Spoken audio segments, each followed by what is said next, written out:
This is Sarah Tipton, and this video is going to cover two different things. It's going to cover changing the color of a row or a column, and also hiding and revealing rows and columns. These things become important if a student moves, just to make the spreadsheet a little bit more user-friendly. If our student here in row 10 were to move, I can change the color of this row just so it stands out to me when I'm entering data.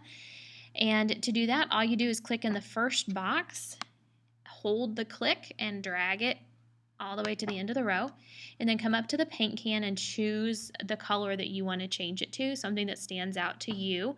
So you will know later that this column or this row is not currently being used. You can do black if you want it to, not show any information through it. It's really just your preference as to how you want that to be set up. If that student were to move back, then all you have to do is block that row again and then come up and change it back to the color that it originally was. The other thing that this video is going to cover is hiding and revealing columns and rows. If this student moved, you could hide this row entirely.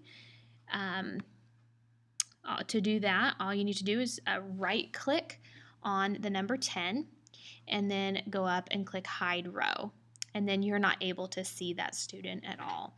If you want to reveal that row again, all you do is come over here to these two little arrows that are going up and down, and let's see if I can get this to work here. Take your cursor over them so that you get,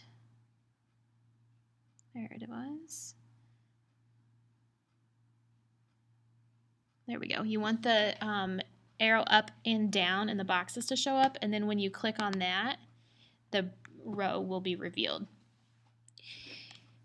This can also be used in case you do or don't want some columns to show. For example, you may or may not be interested in the first and second quarter grade.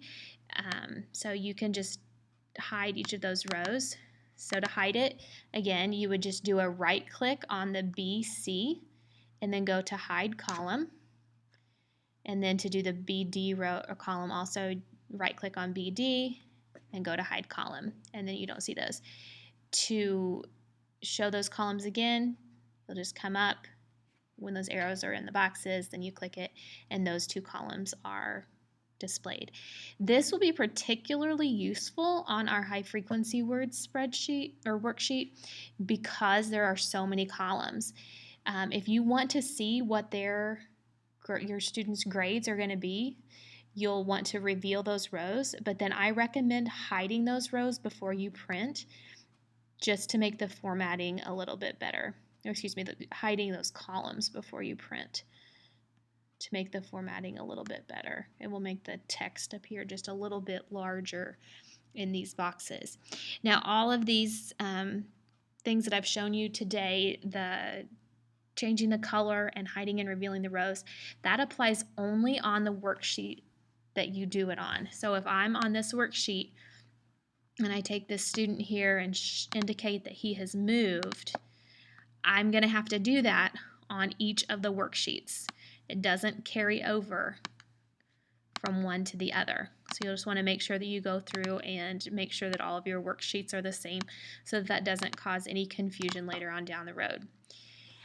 Also, when you go to print your quarterly sheets for the report card, you will not be able to change the color of the rows on this worksheet.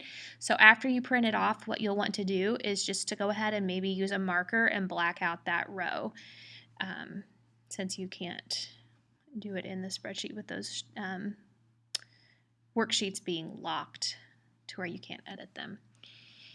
So let me know if you have any questions about this or any suggestions. And I think that is it. See you later.